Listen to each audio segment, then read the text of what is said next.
Welcome to the Growing Up Bananas podcast, where we dissect the perks and tribulations of being bananas. It's hard being yellow when I feel so white.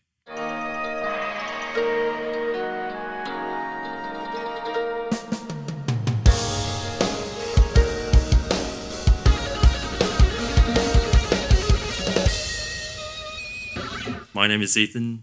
Kathy is sitting next to me, and in many ways, I'm sitting next to her. What do we have in store for today? We're not going to discuss anything today because it's quite a long episode ahead.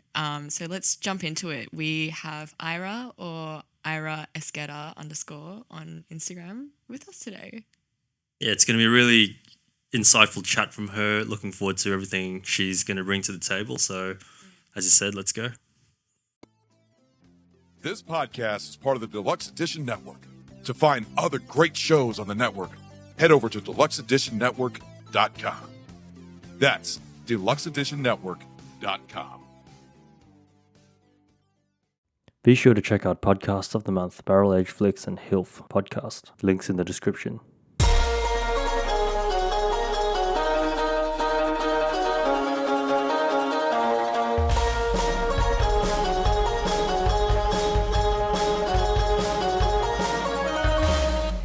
So we're extremely fortunate to have Aira or Aira Esguerra on Instagram joining us today. Aira is going to share a bit about her life with us, so really looking forward to unpacking all that with her. How are you today? I'm good. You know, it's a bright and sunny day here in Brizzy. So, yeah. So to start off with, kind of ask this every time, do you consider yourself a banana? Yes. I've grown up. Yeah, I do. What sort of things is it that you can pinpoint?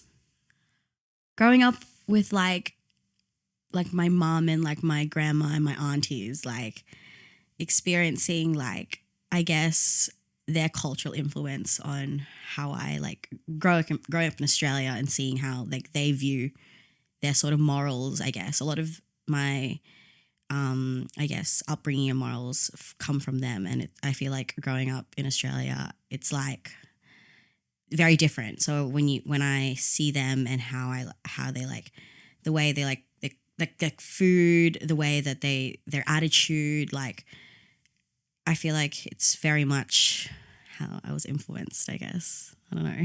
Okay. Well, take us through your cultural background then. Well, I'm full Filipino. My mum and dad are full Filipino. I was born there, and then when I was about like 1, I moved to PNG, lived there for like a couple years, and then around 2002, 2001, we moved to Sydney. I lived there till about 2005, 2006. And then mum and my sisters and we moved to Vanuatu. I lived there for about just under a year. Mum stayed there to work, and then she sent all 3 of us back to the Philippines to live with my auntie. Right. And we schooled there for about 2-3 years, and then I believe I was back in Brisbane in Australia since like 2010, and I've been here ever since. Okay. So yeah, that's me. So you've had I suppose a rich mixture of culture. Yes. You got to see quite a bit of the world. Yes. The side of it anyway. I've moved a lot in my life, especially when I was little. I consider that like I have a love-hate relationship with moving when I was a child, because like to me, like I look at it and I'm like, it's very unstable. There was really no consistency, I guess. But in saying that, the flip side of it is that I was exposed to a lot of culture. I was exposed to living in Australia, and then like I really had like a big identity crisis with my own culture. So moving back to the Philippines for a couple of years really helped me solidify like and connect with like my family there that are still there, and the culture I have there, like the cuisine, like the attitudes, and like understanding like the real history of it all. Like, and then I grew up like since we moved so young. When I was really, really young, my first language was English. So when I moved to the Philippines, out of me and my siblings, I was the only one to pick up my native language of Tagalog. It was really, I feel like learning that really connected me to like my roots, because I was able to talk to people on a deeper level back home in the Philippines, and like talking to them about the history, and like, and a lot of my cousins back home, their English isn't very good. So like when I was able to pick up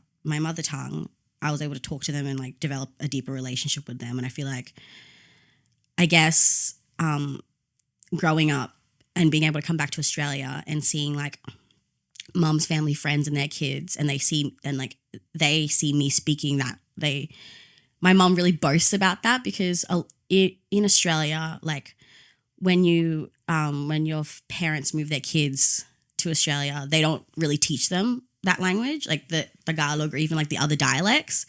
So like when mum takes me to like the social gatherings here in like Brizzy or even in Sydney, and like they hear me speak it, they're like to my mum, "Oh, how does your daughter like speak Tagalog? It's like it's very uncommon for an immigrant child to speak that." And I was like, and she's really proud of me about that. And I really do say that with a proud chest, because it's not very common that you see a Filipino child moving to Australia and remembering their mother tongue or even learning the language.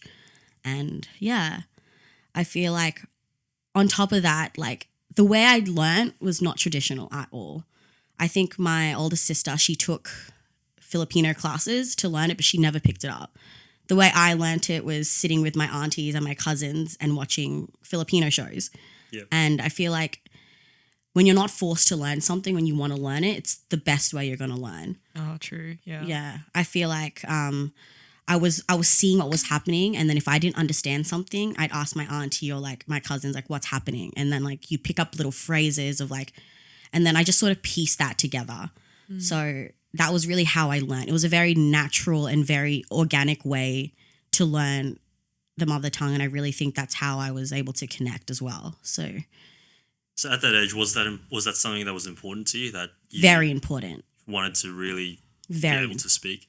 Yeah, because when I was living there, my when I was in Sydney, my dad passed away at the age of when I was 5, and so mom had to move to obviously Vanuatu and like PNG and stuff like that to bring up us 3. And when I went home to the Philippines, I really connected with my dad's side and my dad's parents, and their English was not like they couldn't speak a word of English. And so that sort of gave me an identity crisis, because at a young age, I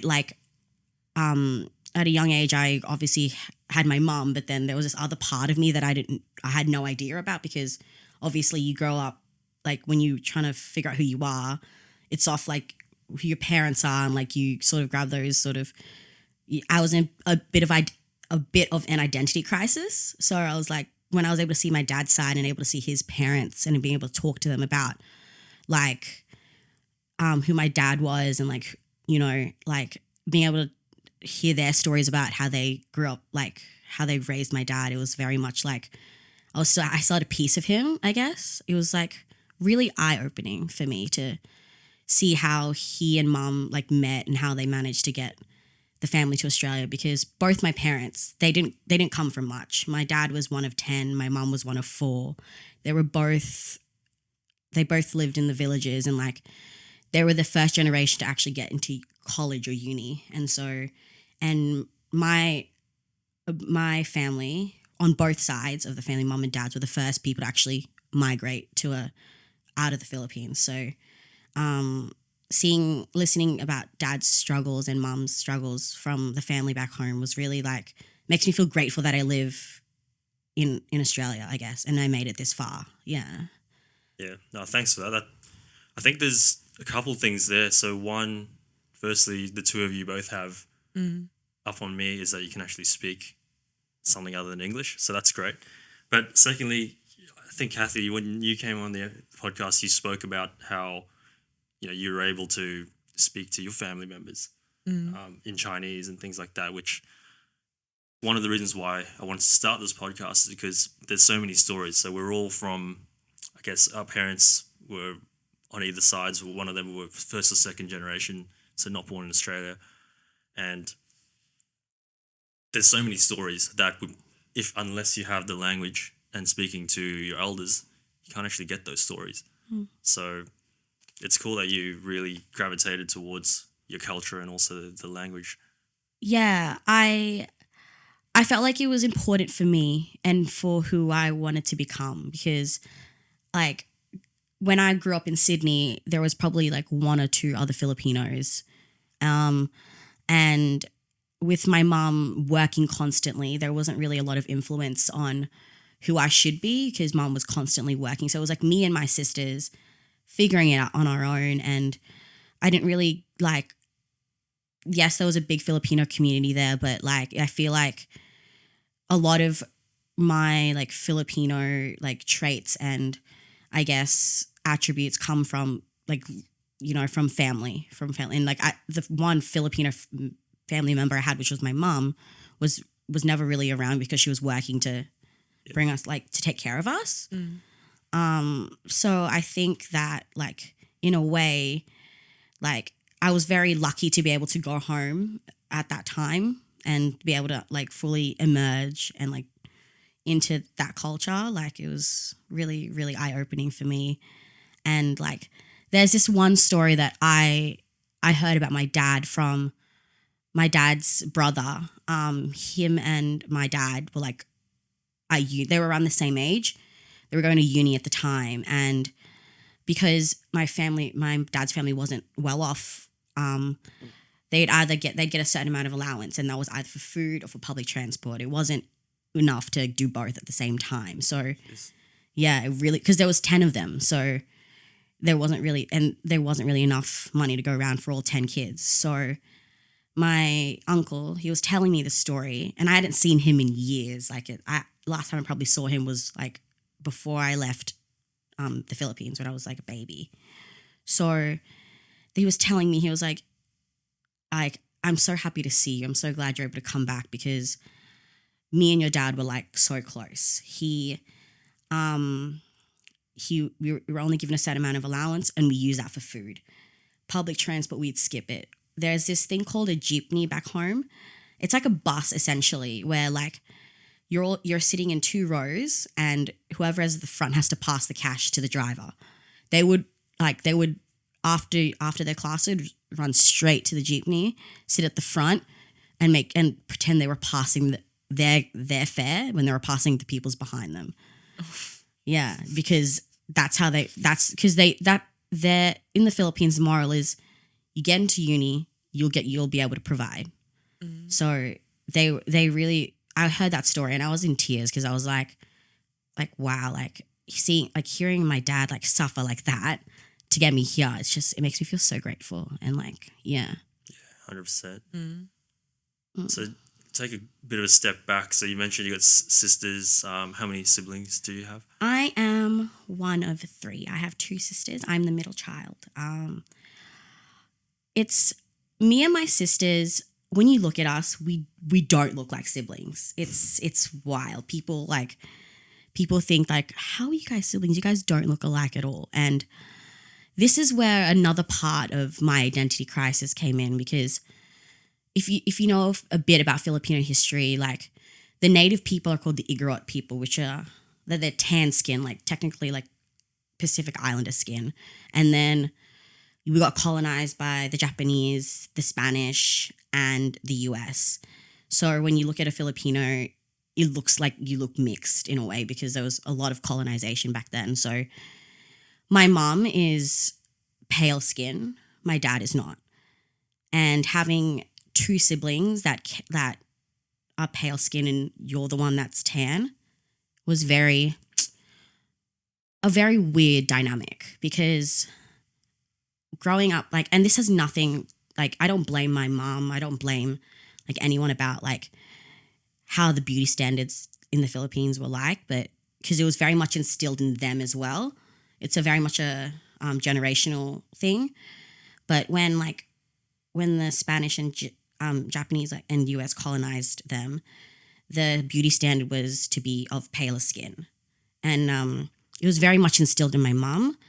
And so I guess in a way, being the only one that came out tan skin, you sort of compare yourself to the siblings that were in your parents' eyes like the standard of beauty. Yep. And then you throw in being the middle child as well. Probably a few things at play there. And growing up in Australia, like, people here love my skin color.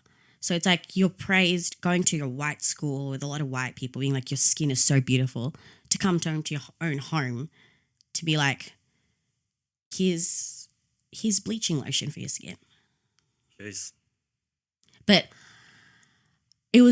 it's taken years for my family to get out of that. And I feel like it was my duty to sort of break that sort of generational stigma against the native, like, because it's not my mom's, it was like her parents taught her that was a beauty standard. Their parents back then taught them that was a beauty standard. So it was very much instilled in her at a very young age. And I feel like moving to Australia and seeing that, like, the color of my skin is actually praised, like, because people use self-tanning stuff nowadays. So it was very conflicting for me too. And I was like, and I don't, there's no malice against my mom, because she and I have actually worked through that. And it took years and years to work through that. But I feel like it was very important to me to stop that sort of domino effect and to make that not go onto my kids or to their grandkids or my grandkids, you know, because it's still very much a problem in the Philippines. Like, I would go home, like, to visit family and see billboards plastered of, like, whitening products. And, like, and so I think that being able to be exposed, like, living in Australia and understanding that that's not how you should be raising your kids and that's not the beauty standard at all, was a privilege, and it was a hard battle to fight, I guess. Yeah. It's a tough one because, like you say, it's not something that your parents came up with. No. It's been in the generations for so long. Yeah. So it's kind of cool that you identified it and try to break that cycle. Yeah, you have to. You have to, because it's got to stop somewhere, right? Yeah, it's 2023. Like, like, I felt like it was a duty. I really did. Yeah. I really did. And it set me on a cycle of comparing myself to my siblings.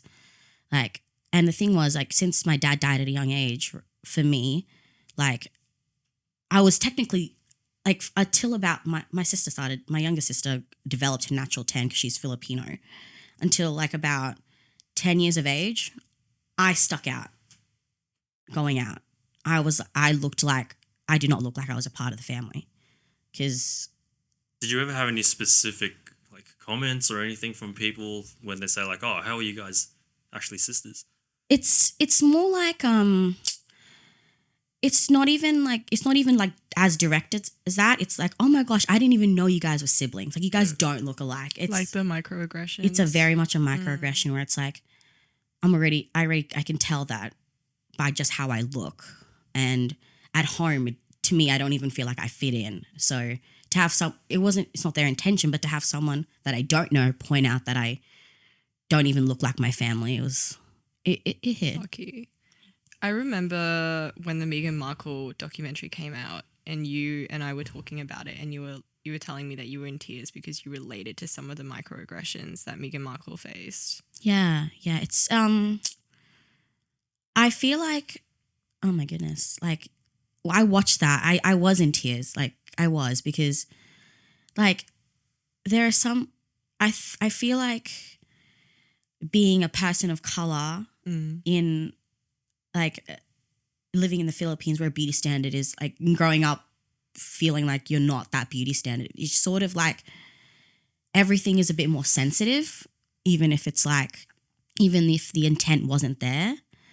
So, like, I guess in a way, when I did stuff and, like, I felt like I was just not, like, I couldn't do it as well as someone else did. Like, I guess I was the comparison, because not only was I comparing myself to my sisters, I was actually comparing myself to, like, everyone else around me at that point. It was really, because it was something that I did subconsciously at home. So bringing my personality out to people around me. Yeah. And it's, like you say, it's that standard. So I think to a much lesser extent, like, Asian guys traditionally struggle with that too, living in a Western society, because you don't see a lot of masculine, I suppose, desirable Asian guys. Yeah. So you grow up and you think, oh, well, if I was white and I was taller and I was bigger and my eyes were bigger, Oh, yeah. maybe I'd feel more of myself. So Yeah, like it was coming home and like seeing that I wasn't of this skin and like going to school and seeing people not look like me at all. It was like it felt lonely. Yeah. Very, very lonely. what about for you, Kathy? Because obviously you're on the paler side. Have you ever had any, not issues, but anything around this topic that you've experienced? Like in terms of my skin color, like definitely not to the same extent as you, but like if I do tan a little, my mum will point it out. She's like, "Oh, your face looks like darker today," or like something that I think this is like another beauty standard in like Asian culture, but like not Western culture, is like freckles, and she will literally like point all of them out on my face. And she's even taken me to see like a beauty specialist both in China and here to like get people to like laser them off. I didn't know that was possible. No, I do. You have to do different sessions, but like, yeah, for her, it's not so much about like skin color. It's more about like having moles or like having freckles, like those sort of things. She thinks they're so ugly, and she's forced me to get them done as well. Tough being a Asian daughter. Yeah. It's tough out there. Also, just like what you were, or I guess like what we're talking about in terms of like skin color and like beauty standards, I think this kind of like ties back to like what I was saying on my podcast, like how I feel the world is it's like a Western standard, and it feels like it's like such a shame to see like even in like Asian countries, like rather than setting a standard of, I guess, the natural beauty of your own people, it's always about who has like the paler skin or who has like bigger eyes or 100%. is Yeah. meets all of those Western beauty standards. It's wild. Like if you know a bit about like people in the Philippines, we follow Miss Universe like crazy, the pageant, and because we do like to, like, it's a very big culture following behind that pageant. Like, I love that my country's represented. I love seeing Filipinos up there, and I noticed that like the contestants or the candidates, they're half. They're half European. Like the most recent one was like half Australian, and it sets an unrealistic standard of like oh, yeah, you're gonna be the prettier Filipino if you're mixed, because like it's like, and they're all pale skin, but the majority of Filipino, we live in like Brisbane weather. You're gonna tan. Like if you go there, it's very hard to see like a very pale Filipino, because you go to the villages, they're working in the sun, like they're tan. We're naturally tan people. Yeah. So yeah. And then like you said as well, so that stereotype came down because obviously the wealthier, the more affluent people didn't have to work in the fields. So that connection is that if you're tanned, you're poor, and that sort of thing. Yeah, it definitely is and even like hearing my mum talk about like, oh, like if you're skinny and fit, that means you're poor. Whereas like if you're like a bit more on the chubbier side, you're like you're well fed. I thought that was like medieval talk. Now that's that when my mum told me that, I was like, that's insane. She's like, yeah, no, if back home, if you look like you have a bit of like weight on you, you're fed properly, people are feeding you. Whereas like if you're more fit, it's like you're obviously working outside. Like it's still like that there. It's very much still like that. Yeah. So then your sisters, so we sort of spoke about a little bit about that dynamic. Are you guys close? Yeah, we were close. Growing up, we were very close because growing up in Sydney, we lived in the suburbs and mum worked in the city. So I remember, I have a distinct memory of like mum was working late and we got home and we were all so hungry. I was like probably like 3 or 4 at the time. I'm going to say 5 actually. And like none of us knew how to cook because we were I at don't home. think any 5-year-olds do, but yeah. None of us knew how to cook, and I just was like, no, we need to eat. We need to eat, and like, it may seem stupid now, but it was the scariest thing working a stove at the age of 5.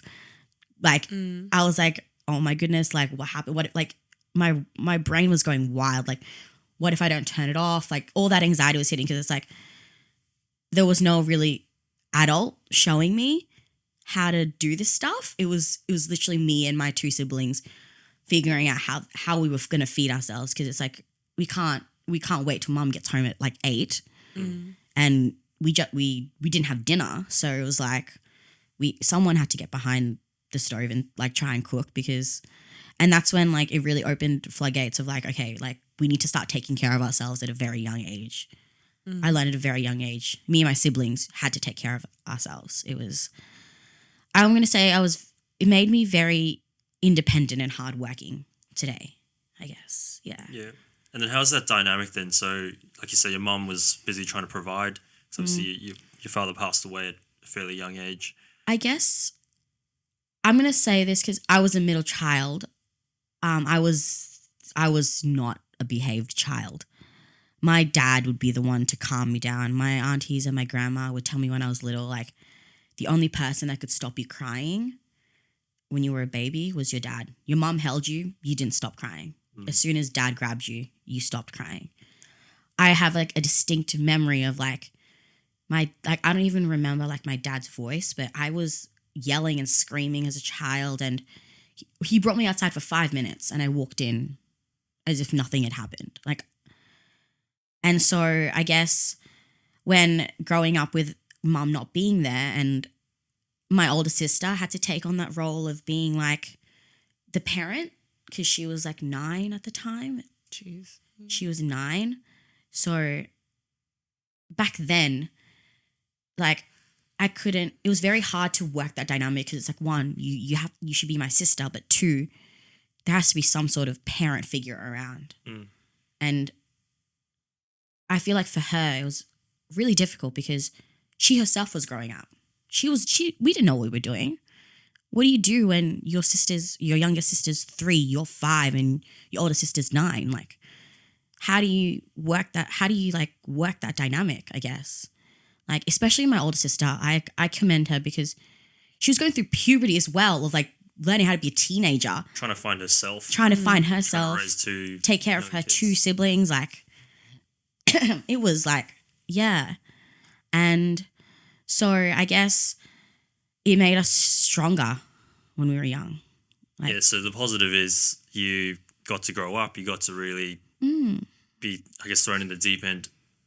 Can you think of any downsides? We don't have to go into too much detail, but any sort of the negative impacts that it may have had? You said you were a bit of a problem child at times. In like primary school, elementary school, you had no parent watching you get awards. It was, I want to say, and my sister was in school then, so she couldn't come out of her classes and watch me. So I remember like getting like a spelling award. Oh my God, I'm going to cry. Take your time. Yeah, it was like those like things when you were little, like all your achievements. It wasn't like your family watching you, it was getting a call saying congratulations, which is like, it was a lot, but it had to be done. Especially at that age where you feel already there's all the hang-ups about the skin and different things, and Yeah. yeah. It's a anyway. lot. Yeah. Like what else? Oh, like packing our own lunches. At like, yeah, we were packing our own lunches when we were little as kids, and like, you know, like when you're like in primary school and like you see, oh my God, mom packed me this, mom packed me that. I'm like, oh God, I packed this myself this morning. I don't get a surprise. I knew what I packed. Yeah. Yeah. So it's like, not like big things, but like there are small things where it's like, wow, I really grew up. I grew up. And that's the positive to take away is that, yeah, look, wasn't easy, but it's gotten you to this point in your life now. Let's lighten it up a fraction. Sorry. No, No. that's okay. So what are the happy memories then? So the three of you, I'm sure you must have got up to a lot of mischief with the so the lack of supervision. Oh yeah. I remember flying. Like I swear I like lived on a plane half my childhood because we were constantly flying. I remember like my mom had to fly home first to the Philippines and then we flew separately. I was literally like 6. It was 6, like 6, 9, and 4, 5. We were flying in Qantas. Like people looked at us and we were put on the little golf cart, running around the airport because like obviously we were kids. So someone had to take us to the gate because like who knew how we would get around. We got like the little toys when we were kids. I just remember like we had like there was really no one like telling us like what to do. I remember I think like genuinely when I thought I had rules was when I lived in the Philippines with my auntie where she like and when she said like you have to be home at this time, like she was like packing our lunches. I do really commend my auntie Shirley for taking care of us when we lived in the Philippines because it was sort of the first sort of parent figure that was at home and consistent. It was the first time I'd actually genuinely experienced like, oh, there's someone to like pack my lunch or there's someone cooking for me when I get home. So even though as much as I enjoyed like having that freedom at such a young age, I really didn't know what to do with it because at that young age, you don't really know that you have that freedom, I guess. Yep. Yeah. You don't really know you have that freedom because to be honest, you're really just thinking about like, what do I cook the next day? Or like, how can I like, how am I going to take care of myself? Who's going to buy like the toiletries the next day? It was wild. But yeah. Fortunately, I guess, yeah, you had your two sisters and you all had each other to kind of lean on. So yeah, it could have been much worse. Yeah. That's why I was like so grateful for them. It was a lot of us experienced growing up like that really differently because my little sister has no recollection of her dad, our dad. For me, I have memories and pictures and like times I have like, I don't remember what he sounds like. I have no idea like what his voice sounds like. My older sister has, Erin, she has very distinct and vivid memories of like things he would say to her, stuff like lines that he would say. And yeah, so it was very different like growing up with like how little to no memory we have of like a father figure, which really reflected upon now as to how I should be treated by men, I guess, because there was really no sort of male figure in that sense. And I feel like that's a dynamic that all three of us are still trying to work through. Yep. Yeah. So how old were you when your dad passed? I was 5. Oh, right. I okay. was 5, yeah. Yeah, how young you are. I was trying to piece the timeline together. All right. Yeah, so I can imagine that's why you I think won't have much recollection. I think the last like male figure I genuinely had growing up was my mom's dad, my granddad. Him and my grandma would fly in months at a time to take care of us when we were little. So there was like, because I think it was just as soon as dad passed, like mom had to go straight back to work after she obviously had her time off. There needed to be someone to like take care of us, I guess. Mm-hmm. But that was months at a time. It was never like, it would never be like a full year because visa entry for them was difficult. It was very hard. So they could never do it a year at a time. They'd do it months at a time. So as I like to say that they did take care of us when we were little, it wasn't as consistent it wasn't consistent at all. Yeah. So then being from the Philippines originally and obviously being of Philippine heritage, which from what I know is very family oriented culture. Because you guys had to move around so much, you probably missed a lot of that. Oh, yes, yes. Were you able to reflect on that and kind of be like, not, I hated it, because obviously you got to experience different things, but looking back, not having that safety net of the family around you, Yeah, I think that's impacted you. Yes, yes, definitely. I feel like, because back home in the Philippines, they have big families. Dad was one of 10. Yep. Mum's one of 4. I'm one of 3. So that big family culture of like having a cousin like live 5 minutes away from you, or like if you're fighting with your sibling, go see your other auntie and like talk it out. Like I feel like it wasn't really as like I didn't have like a lot of access to that, and I feel like it was really an identity crisis, being like, oh my God, like the Filipino culture is having such big families. And like in the Philippines for Christmas, the whole extended family would come in. Like, I went home recently, last year, and we had a big family Christmas, like all the extended family. Like it was very big. There was probably like 30 of us for Christmas, and I never grew up with that. I grew up with 4 of us, or the 5 of us, when my grandparents were flying in to take care of us. It was a very small Christmas. So I didn't really grow up. We had traditional Filipino Christmas, but very downsized. Yep.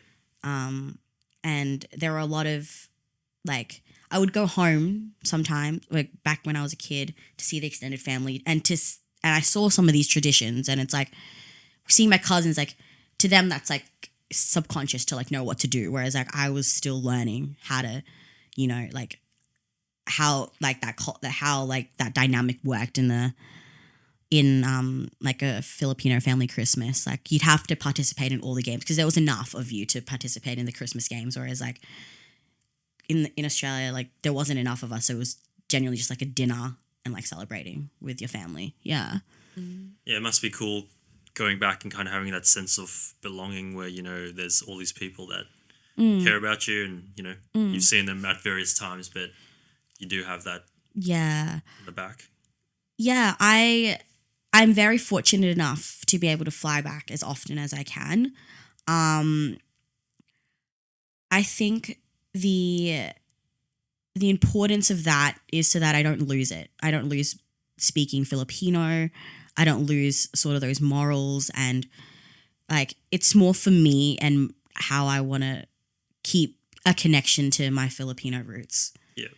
It's I do that for me, and I think it's very important to see that, because, and it makes me feel grateful because living in the Philippines, in a third world country, life there isn't easy.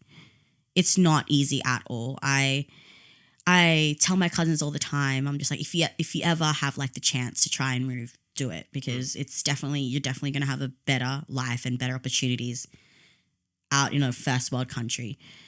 And going back there and seeing like the lifestyle there, it makes me realize that I'm very fortunate despite all the trials and tribulations I've been through.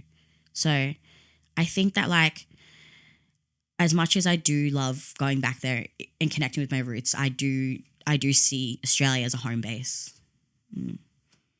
So then, looking at your mum, so obviously she's extremely hardworking, and you would have probably got a lot from seeing how hard she worked for you guys, and that work ethic may or may not have translated to you and your sisters. Oh, definitely. As soon as I could get a part-time job in high school, I did it. It's not something I really talk about, but my mum, she worked in like various countries, like in Vanuatu and PNG, right? She had like, they're not very good, like safe countries to live in. So obviously she was getting paid to like a bit more than danger pay. Yeah, danger pay, like expat rates, right? Yeah. And a lot of that, then because no one was in Australia to take care of us, she sent us to boarding school, which is a very privileged, like private school, very like upper middle class, I guess, if you want to put it that way. I was surrounded by a lot of people that were much more privileged than I was. And that's the only way mom could take care of us because there was no one here to take care of us. So I was in boarding school since grade 6. Yeah. So I guess in a way,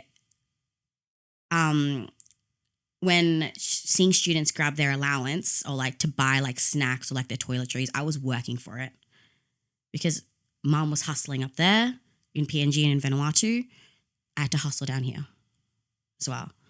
It was very, let's say, it made me work harder because I saw that, like, I saw the lifestyles they were living and I wanted to live like that because I wanted to fit in.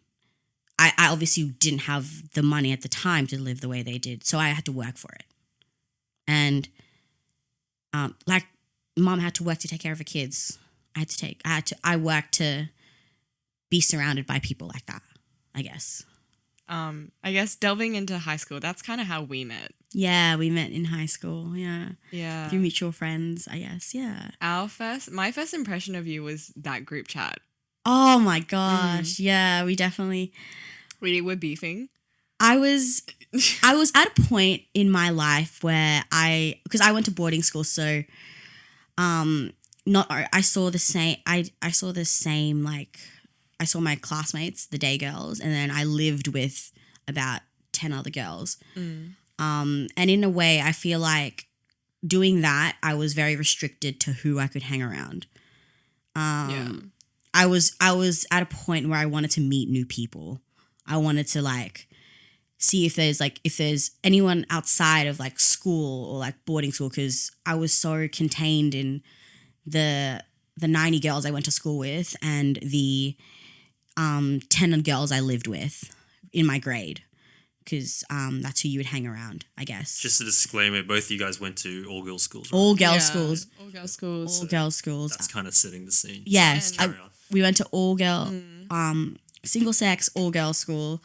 I definitely was itching to meet new people. I was. And I feel like I did that by exposing myself to extracurricular activities with different schools. And that's how I met you, in short, in summary. I met other people from your school. Yeah.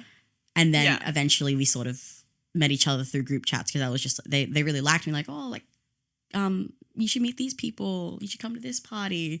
We've just gone on a tangent. But I was like coming back to like the main purpose of like touching onto school. I guess because obviously like you went to St. Margarets and you were there during high school, but I was there during primary school. And like, I don't know about you, but for me, I struggled so hard to fit in. So hard, because pretty much everyone was like white or really Aussie. So they like made fun of my Kiwi accent. And also I felt like I really had to like try and share the same interests as everyone else so that I would fit in. And I think for me, the good thing about, I guess the better thing about St. Margaret's compared to the other primary school I went to in Brisbane was like, I didn't really face racism there, but I definitely struggled to fit in because I felt like all my interests like at my core was different. I also like, I kind of didn't really know what I liked. But yeah. And like, and I think also like when it's like childhood and high school, it's like different experiences as well. Yeah, no, I definitely had a struggle fitting in. I feel like that has a lot to do with my skin color. Oh. I say that because like in boarding school you have like the POC, which is like all your Pacific Islanders and stuff like that, and then you have like the white people, and then you have like the Asians, right? If I were to just it's a very rough sort of distinguishing between the different races in my cohort.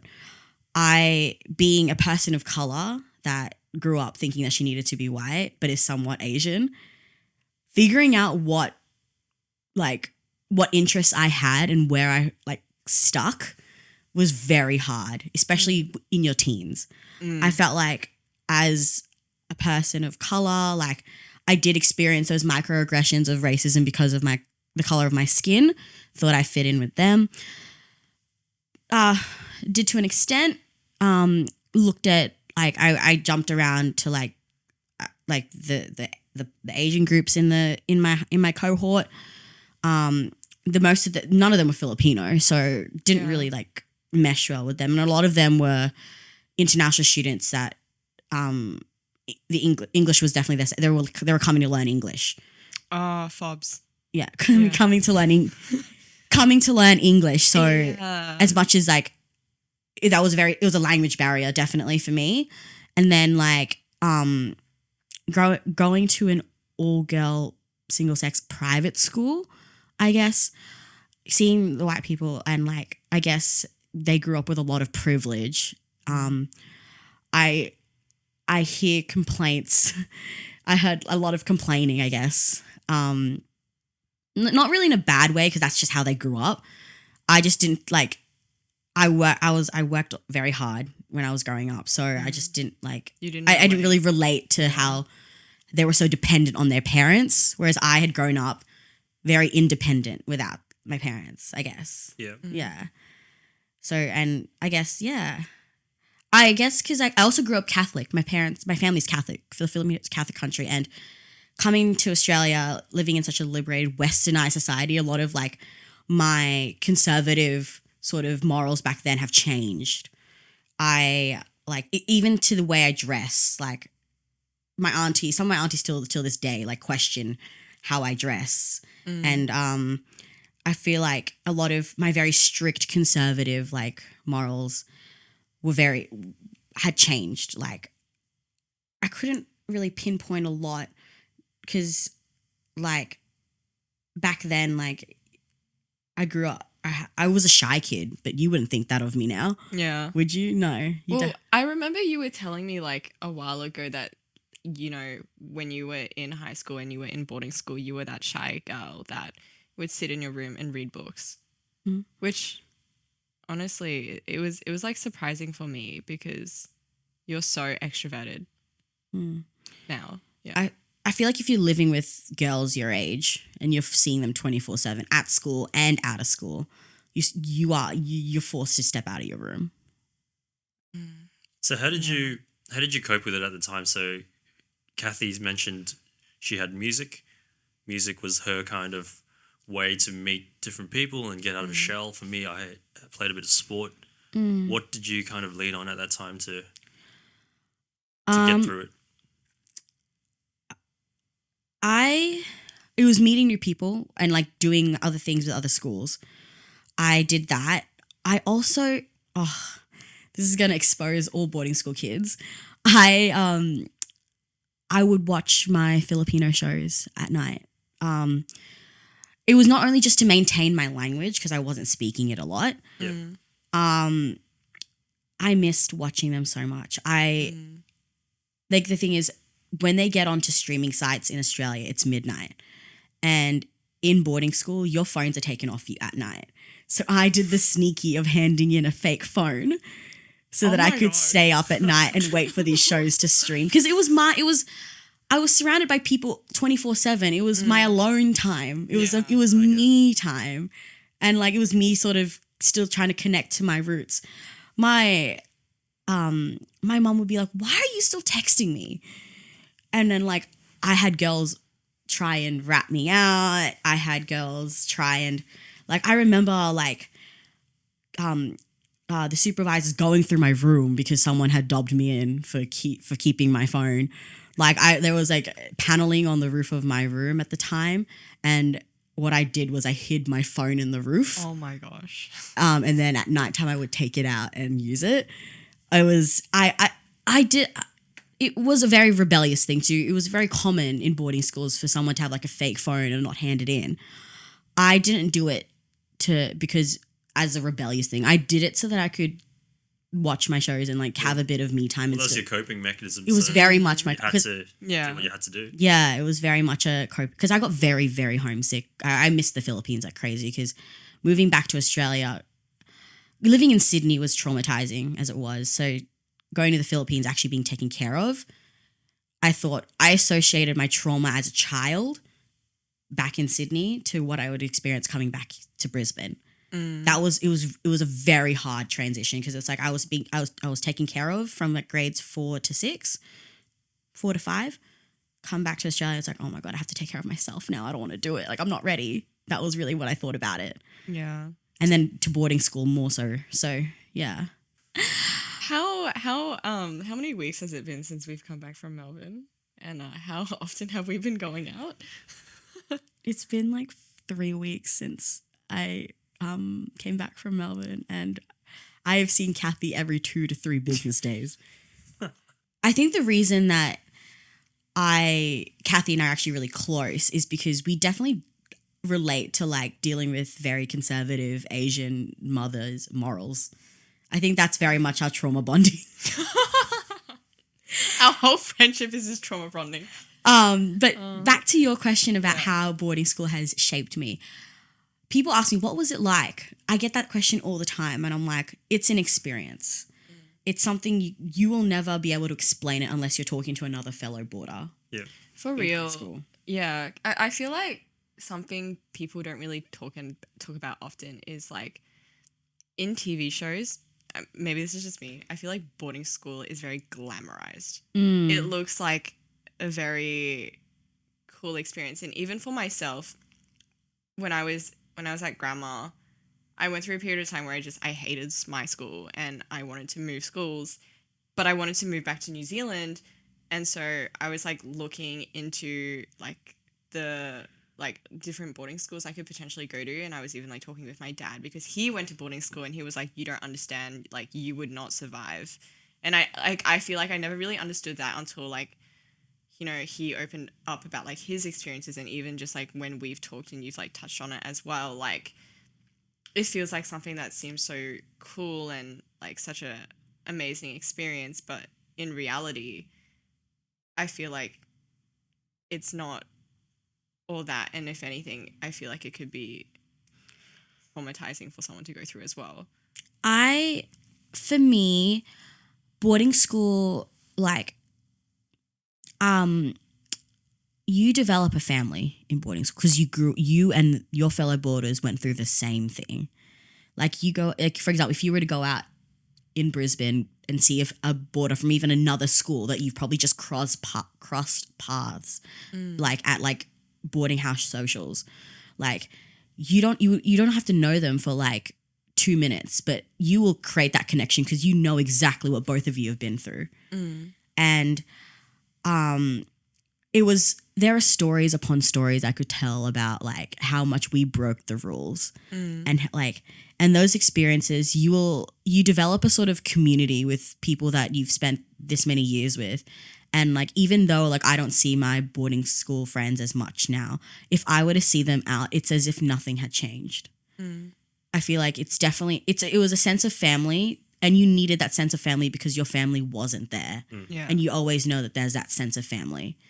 It was a second family that by force you guys are family, but if you needed each other, you were there, I guess, because you were all going through the same sort of experience. Yeah. If that's me summarizing like boarding school and how I reflect on it. Yeah. Yeah, that's a really good analysis, I think, and pretty honest as well. Yeah. Like you say as well, Kathy, it's not as glamorous as what it's made out to be in shows, and it's not. Yeah, like, yeah, we do, like, don't get me wrong, like I had fun times. Like we've done some questionable things in boarding school. Don't get me wrong. I can tell you stories for days.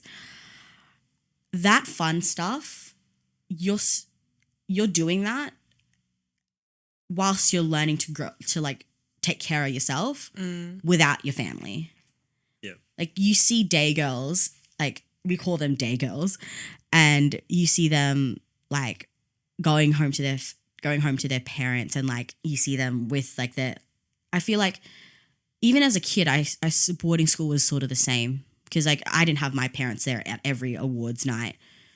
As a boarder, you didn't have your parents there every awards night. So I guess in a way, like your fellow boarders were your parents cheering you on. Yeah. So when like, especially at speech nights, we were told by our school that us boarders are too loud for cheering for our fellow boarders because there were so many of us. Like for example, you had a day go up, you'd probably have like a family of 5, 6, like yelling distinctly in the crowd. Whereas like if you saw a fellow boarder come up, you'd hear a crowd of 100 girls. So like, as like they to us that felt like, you know, there was someone there, and you needed that. You needed that because your parents weren't there. So yeah. So, white guys and their love for Asian women. Oh God. Great segue. What are the thoughts, being both women off? Do you want to take this first, or do you want me to take this first? Go first. I feel What are you seeing, and how do you analyze let me just it? take a sip of water. Yeah, I definitely know quite a few people who just are very obsessed with Asian women. Call it yellow. Have you asked them what it is about it? Is it the look? Is it the potential? I'm like treading because there's like one specific person I have in mind right now, but I don't want to expose them on the podcast, so I won't. But like for me, I think it's like an identity crisis for them in a way. And I feel like cut that out. No, I feel like without any context, it sounds really weird. I think it's just more like they grew up surrounded by a lot of Asian people. So I think that's their preference. But then it's like if you tease them like, haha, do you have yellow fever? They get really triggered and defensive. Like, okay. Well, I always find it's like always the people who like can't laugh about it are the ones that you know for sure just have like a mad obsession with Asians. And then also like, I don't know about you, but like, you know, sometimes you download a dating app and it's like the first thing you see is hello, my Oriental princess, and it's an immediate ick and just... You're dating someone, like you have an interest in them because of like what they are, not who they are. I feel like for them it's very surface level. Like that's the only reason why you're attracted towards like white men would be attracted towards Asians, like because they're that. You so know, it's a power dynamic. It is. I feel like growing up as like... See, this is what I want to hear. Like an Asian daughter, you learn to like... I feel like it's very traditional of Asian mothers to like, you're very quiet, you follow the rules, you have to be very submissive in a way. And I feel like that's what is appealing to them sometimes. From my experience, I feel like that's what is appealing about us sometimes. We just sit there in silence and suffer in silence. For because real. It's very much a generational thing growing up as an Asian daughter. Like you stay at home, you cook clean. You're not outspoken, I feel like. Which is honestly, it's so funny that like people like yellow fever white guys have that impression because it's like, have you ever met a tiger mother? Like it's like they're quiet. Like Asian women are quiet until we're married, and then it's just tiger mother. It's I don't know. Like maybe that's just really out of pocket to say, but it's just. Sometimes I feel like, for me, like. And that's why I don't think like white guys have necessarily had that sort of thing for me, because I'm not like that. I'm not that typical like Asian that grew up very conservative, and like I did have conservative morals like pinned on me as a child, but I definitely broke out of that and sort of realized, okay, I don't really agree with this, sort of really developed my own sort of identity in that sense. And so when they see a very loud and extroverted like Asian, it's like, it's very odd, I guess. And like, I do get those like times where like white guys will come up to me and be like, where are you from? It's like, you know where I'm from. Like you could tell, like you're not asking where I'm from to actually know where I'm from. You're asking because there's something else to it for you. Yeah, it's a very typical like, I get like you get it more often than you should be getting it. Girls get it. Asian girls get it more often than they should. It's not. So it's an ick. Yeah, it's an ick. I remember when I was just in the Philippines for Christmas, I was going through customs and he saw my passport. It was an Australian passport. And he looked at it and he was like, going home now in Filipino. And I was like, yeah, going home now. He's like, going back to the husband. Oh my And God. I was like, no, sir, I have work on Monday. I said that because it's such a thing in the Philippines to have, if you're going back to a first world country, you're going back to your husband, to your white husband. And it's like, Yeah. It's funny but sad it's funny. at the same time. Yeah, my mom, like, it's funny because my mom would have, if I told that to my mom, like 4 years ago, she would have laughed and agreed. But I told her that and she was like, that's so rude. Yeah. That's so rude for him to assume that. And I was like, and that's how I could tell, like, my mom's morals have changed and like her conservative morals are like changing. So that we've really developed a relationship in that way. But yeah, it was like, are we still thinking like that? Yeah, I mean, maybe it was said in an jest, ick. but at the same time, there is that history. Yeah. Yeah. Those are the ones that always cut a bit deeper. Let's talk about Ed and Rose from 90 Day Fiancé. 90 Day Fiancé? Yeah, 90 Day Fiancé. Because that, I just remember when that couple came out on that show, there was a lot of controversy. And I think it definitely opened up like a discussion of like, honestly, that whole show is just based on the premise of like having a partner in like a first world country. And then also like, and then like the other side is like someone who lives in like a third world country and they're trying to like get into the US or Okay, so I definitely know, we can definitely touch on that because in the, like, back then, obviously, it's like the male's a provider, but if the, like, so back then, I guess the way you could get out of this very, like, poverty-stricken lifestyle is to find a white male to take you out of that situation. That's how back then, that's how females thought it was the way to escape this sort of lifestyle is to find a white male in a first world country to take you out of that. And I feel like because that was so engraved in what women could do, because back then obviously they weren't going to work full time, they weren't going to be the providers. So it's like, and obviously when you growing up as an Asian daughter, you're learned to be like submissive and like just follow the rules. So I guess in a way it's like, I feel like the reason that it's like, women, like, I guess it's frowned upon because it's like, oh, like they're just doing it to get out, like just to like get a white man to take them out. But it's like, I don't think people understand that that was the only way people knew how to get out of that sort of lifestyle. They don't really talk about like, like that was their only way to do it. And they didn't really have a choice. Even if like, I've seen like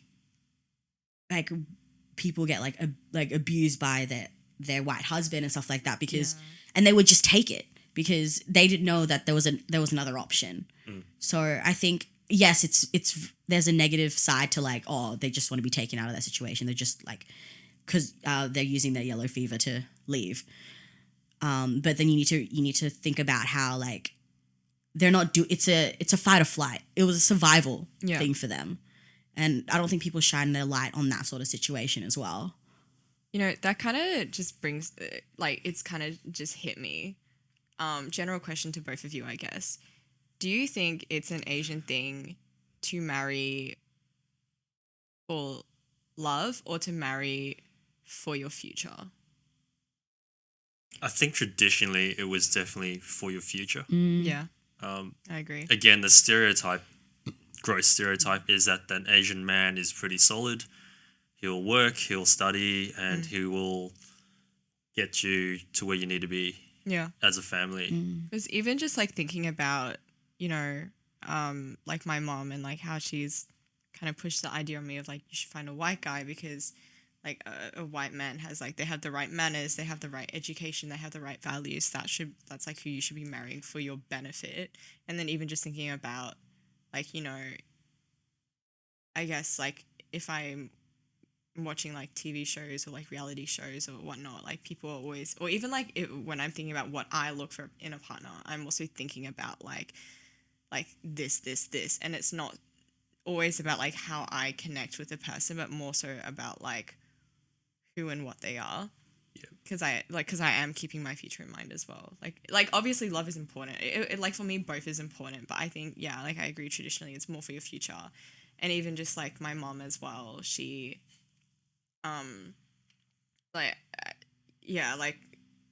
I can't believe I'm saying this out loud, but sometimes I wonder if she really loves my dad or if she just stays with him because he provides financial stability for the family.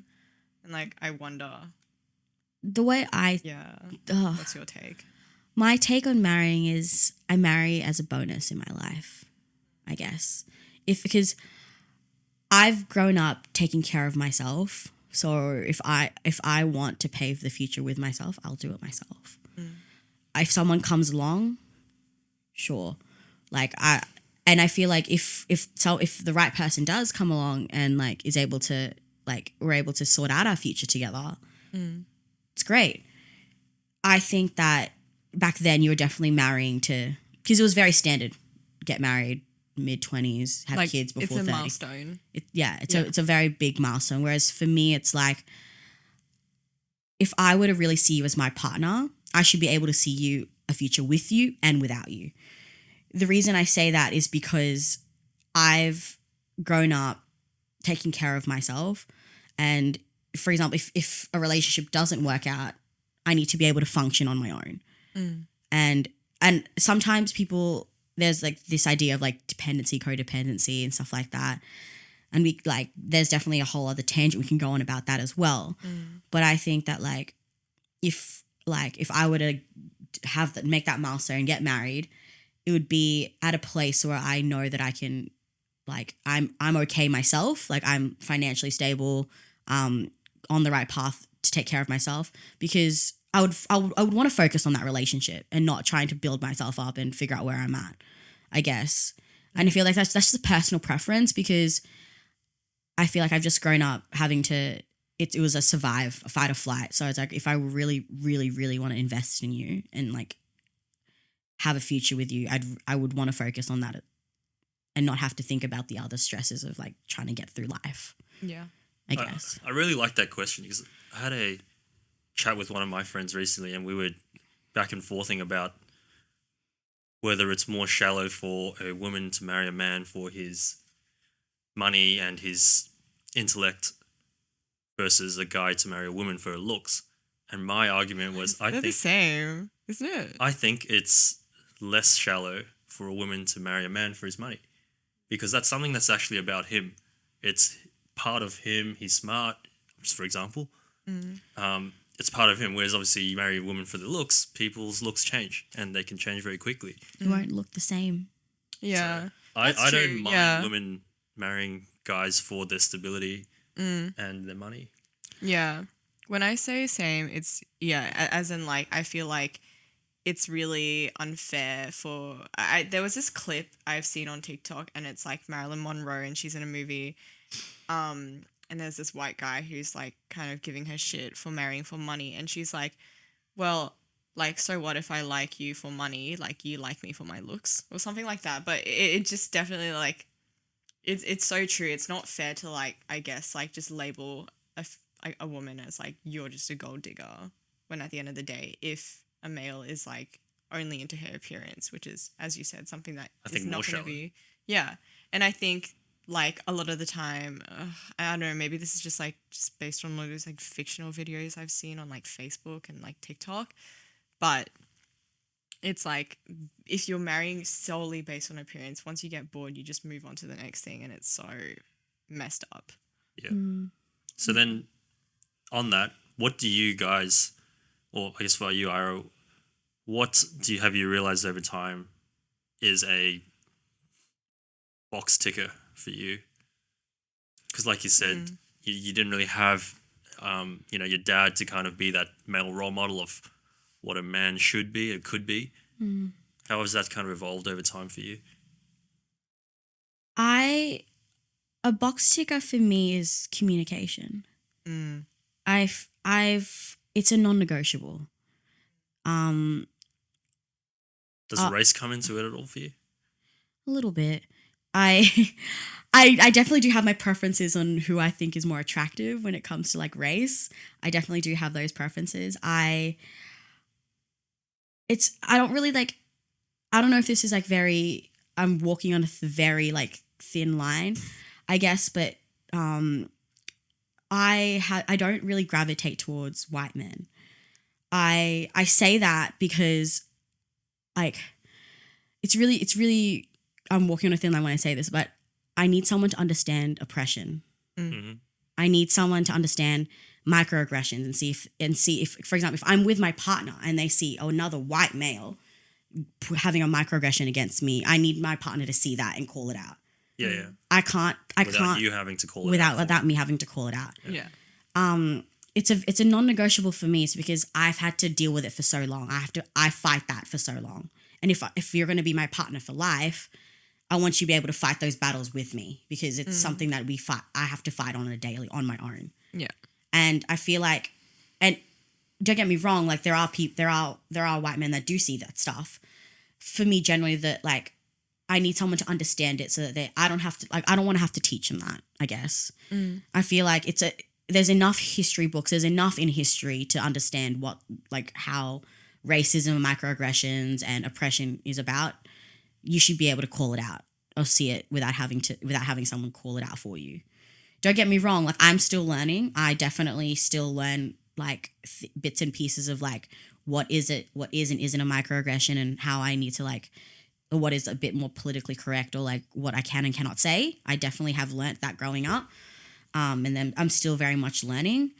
But personally, like I can't have very deep and meaningful conversations about like what I've been through if you yourself don't understand it, I guess. And it's not something, I don't really want to say pity myself to my partner, I guess. I feel like it's like, if you know what I'm talking about, you know what I'm talking about, I guess. I don't know, I might be walking a thin line. I might be like...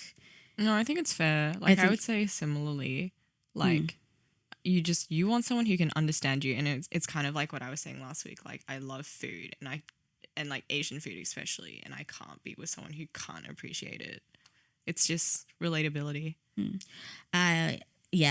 like it's something I don't want to have to explain, I guess.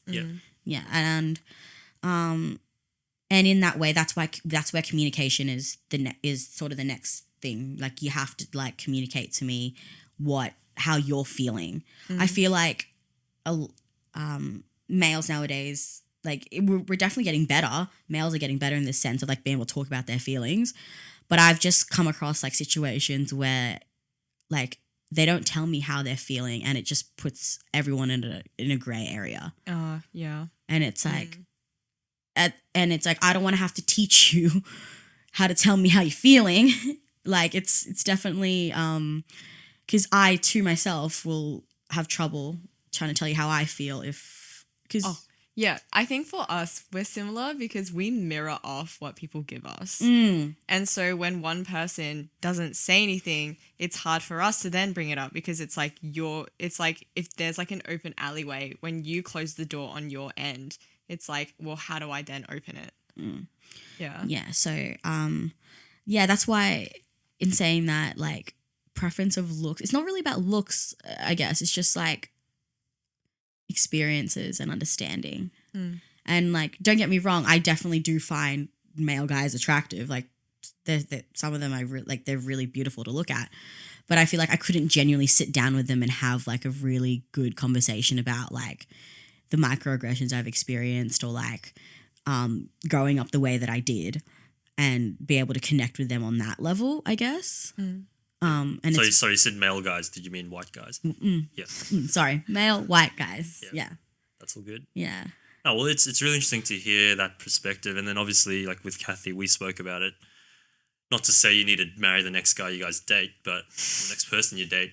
But culturally, if it is very on opposite ends, say it's someone who's from the Middle East, just for example, your culture will go probably with your kids. Like it's going to be very difficult to pass that on. Yeah, especially being first generation immigrant kids, or like born in Australia. Like most Filipinos here, they don't speak Tagalog, right? So I found that very important for my cultural identity, and it's definitely something I want to pass on. I probably have I've met a lot of Filipino kids here around my age, and there's probably a handful of them that I could genuinely speak in Tagalog with, and I feel like I definitely don't want that to happen to my kids. I want them to learn the language. I want them to immerse themselves in the culture. It's because, like, at the end of the day, it's a part of who I am. And it's a part of it's a part of me. Yeah. And if I want having those absence of like almost both parents, it's like if you don't know who your parents are really, how do you know who you are? Yeah. So. And then I guess also just like in terms of like passing down culture, it's like you want to give a piece of yourself to your kids. Yeah. Because at the end of the day, you're a reflection of the people you surround yourself with. So who you surround yourself with you'll take a piece of them with you as well. So I guess even with friendships and with like partners, the way that you see yourself is a reflection of the people around you as well. At what age did you kind of get to this point where you were really proud of your culture and things like that? Because I know from it's just my experience, I never really, when I was younger, I didn't really embrace my Asian side. I was very much the banana and tried, I guess, to stay as far away from the Asian side because my friends were white, or everyone around me was white. So I was like, I just need to fit in here. At what age did you kind of get comfortable with that? I got comfortable with my cultural identity when I came back to Brisbane in 2010. I was very shamed when I lived in Sydney about because they would get their sandwich, like white kids, little kids would get their sandwiches. I'd get like my traditional Filipino food that like mum would cook for leftovers probably once a week when she had the time. And it didn't look appealing. And it didn't smell. It didn't appealing smell either. like, didn't smell the best either. So like I would sit by myself, eat, and then I would join my friends because they would all be like, oh, like I got this, and then like I would even tell my mom, even though she couldn't afford it at the time, can we buy like these snacks so I could like fit in, because like I was never getting those snacks, right? This was obviously very young age before like I had to take care of myself. So yeah, it was definitely like when I came back from the Philippines, because I didn't really discover my cultural identity until I went home, really. So I came back to Australia and I really embraced it when I, had the confidence, like when I gained my self-confidence about who I was. And I feel like probably at around 2012, about 2 years up in Brisbane, I was like, I'm Filipino. And I'm proud of that because you don't see people. It's very like, especially in an all girls private school, you don't really see that.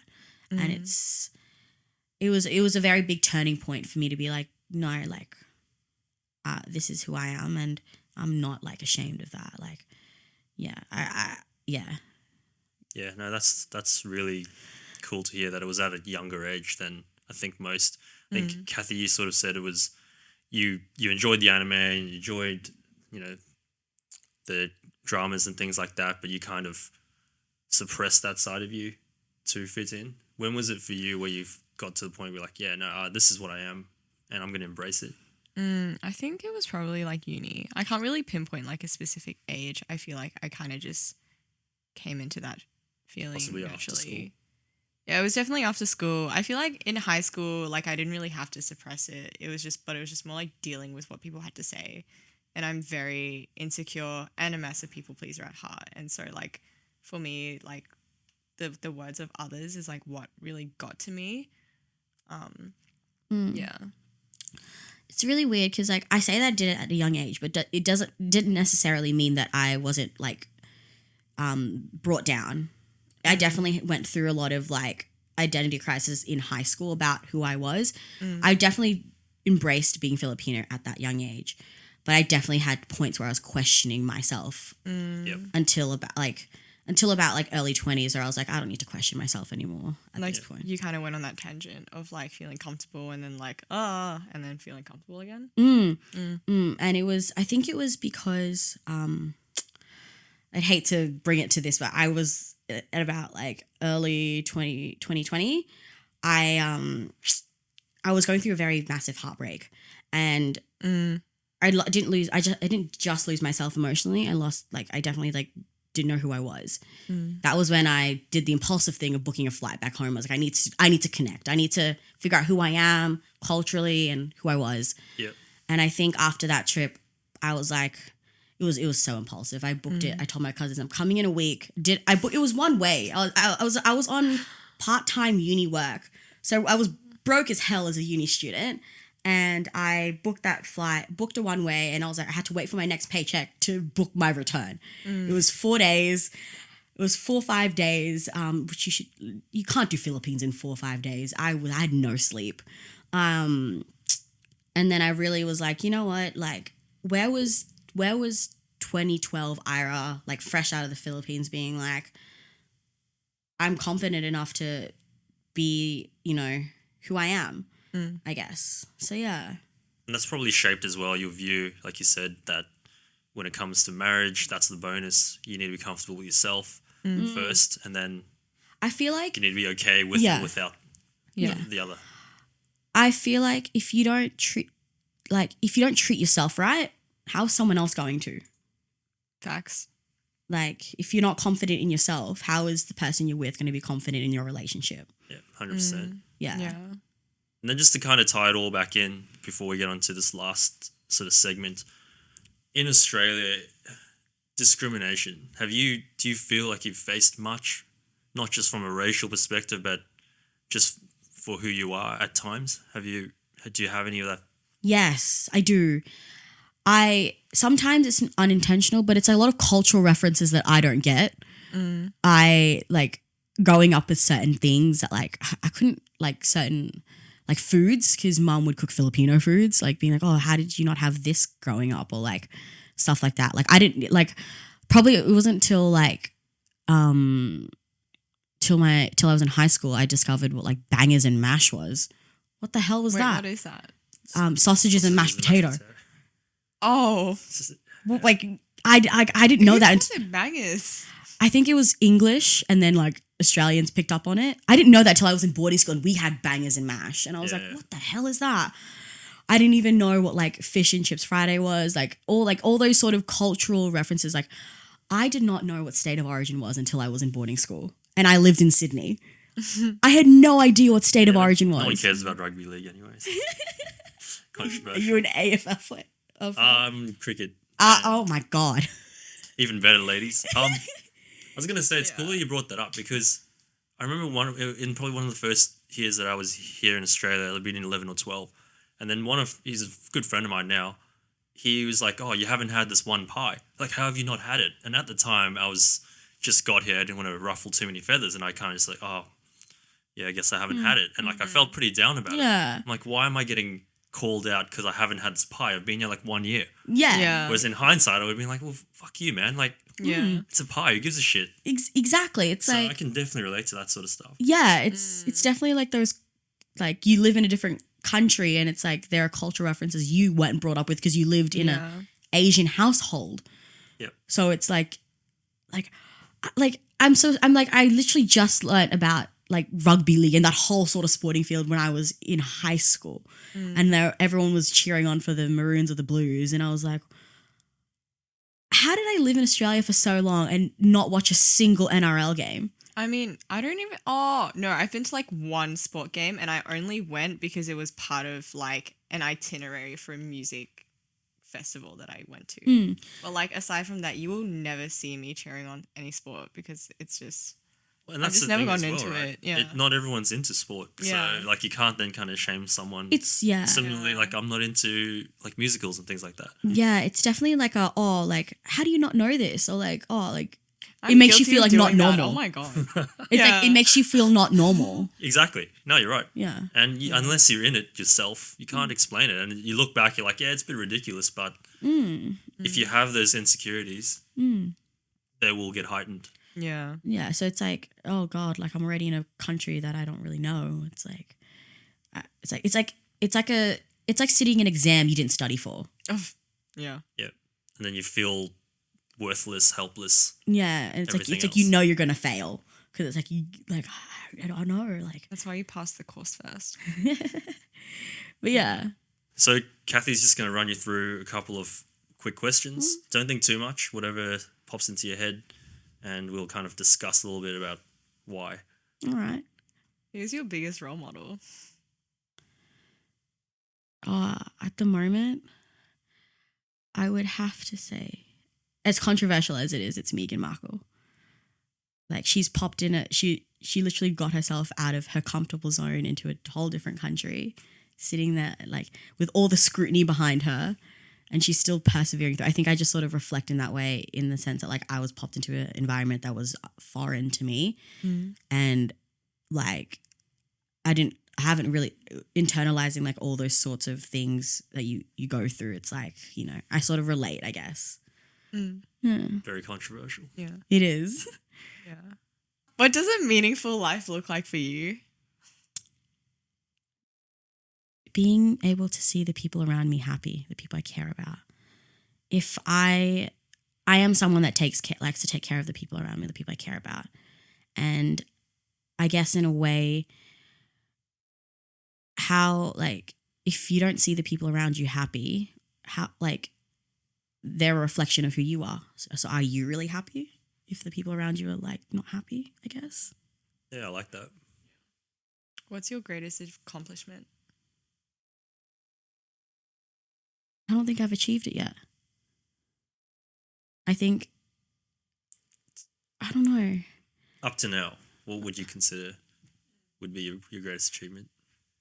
Oh, I don't know. I think you're getting through like boarding school and things like that. Yeah. Graduating, you're doing well for yourself, working full time. I think my greatest achievement, I don't know.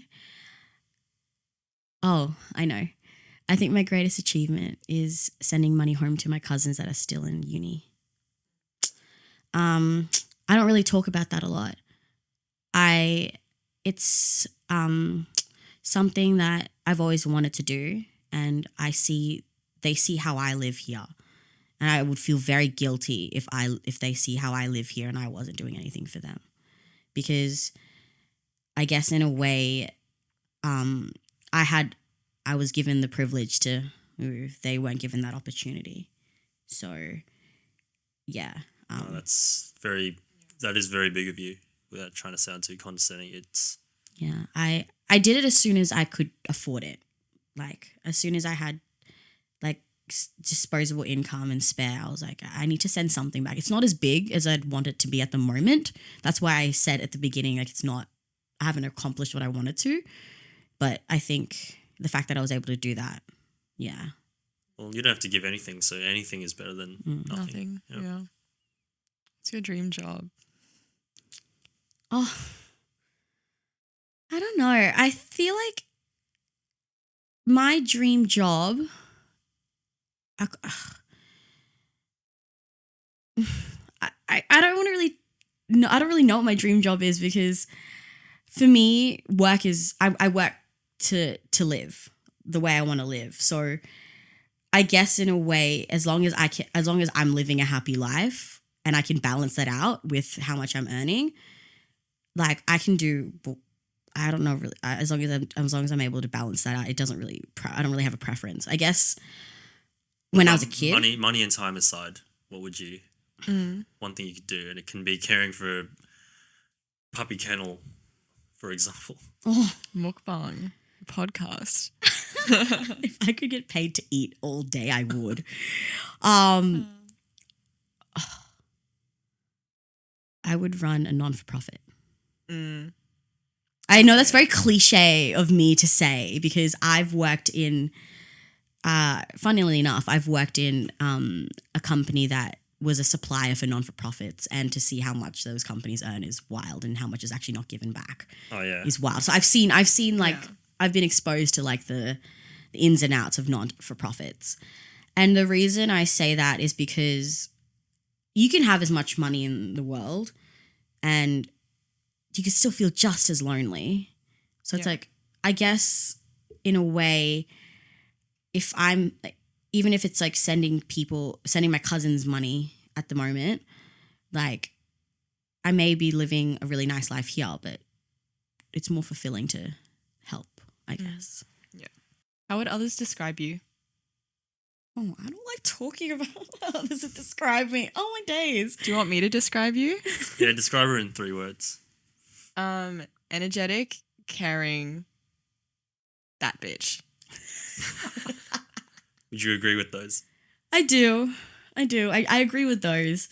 How would I, if I were to describe myself in 3 words? The first thing that comes to mind is what I would say at interviews, but I don't, that's bull. I work too hard. Never give I'm up hardworking. How would I describe myself? I would describe, you're right. I'm definitely energetic. People tell me to go out, so the energy's risen. I definitely know that. I'm definitely, no, you're right. Actually, no. What you said is right. I'm trying to think of other words, but she summed it up. That bitch. I wouldn't say that bitch. Like, okay, wait, no. I feel like that was literally just like what came out, but I just mean more like you're living your life. You're like, you're that bitch I want to be. Oh, That's how I would describe it. Yeah, it's positive. Yeah. Thank you. Wow, someone, I can't take compliments. Take a compliment. I can't. If you know me, I don't take compliments. I just don't. Oh my god. Yeah, if I were to replace that bitch, I'd be like self-aware of who I am Yeah. and what I want. Mm. I think Yeah. discovering who I was culturally and emotionally and mentally, I know exactly what I want, who I want. Yeah, you're right. No, I would say you're like energetic, caring, confident. That's how I would describe you. Yeah. Describe your perfect day. Who is it with? And take us through the morning, afternoon, and evening. It's a day I'm not working. Let's put that out. Of course. Is it a day you're in Brisbane? No. God, no. Oh, God, no. I feel like the perfect day would be catching a flight at 8 a.m. in the morning. No, I kid. No, I think a perfect day would be either going out, having breakfast with one group of friends, and then I feel like going out and eating with people and socializing is a very perfect day for me and then coming home to watch Netflix. And the reason I say that is because I am very extroverted and I do like to go out and do things. I do like to eat. But at the end of the day, I do want to balance that out with, and it's very boring. It's boring considering the chaotic life that I apparently live. Yeah. So is there anything that you're working on? I guess what's next for you personally? What's next for me? I definitely have futures for like where I'm working and like where I live. I definitely think that I've outdone my time in Brisbane. Yeah. I definitely do want to see what it's like living somewhere else because growing up, moving a lot, it's very hard for me to stick in one place. I think Brisbane's been really good for me to like have that bit of stability of being in one place. But I feel like as a young adult, I'm itching for more now. I'm like, it's time to, get up and move. I guess that's probably like a year or 2, I guess. Yeah. But I think working on me, the goal like financially is to be able to send the family over here. Personally, the whole family's working on it though, not just me. The whole family, mum, my siblings. We've got a cousin over here now. The aunties are next. We want to send the extended family here because we all want to be together. Yeah. Yeah. Oh, awesome. Well, thanks so much for your Thank honesty and your insights. Thank you for It's been having very me. enjoyable. Yeah. And I think there's a lot of things that people can take away from that just by listening. And Yeah. Glad. thanks, Kathy, for your time as well. So Yeah. all the best. Thank Yeah. you.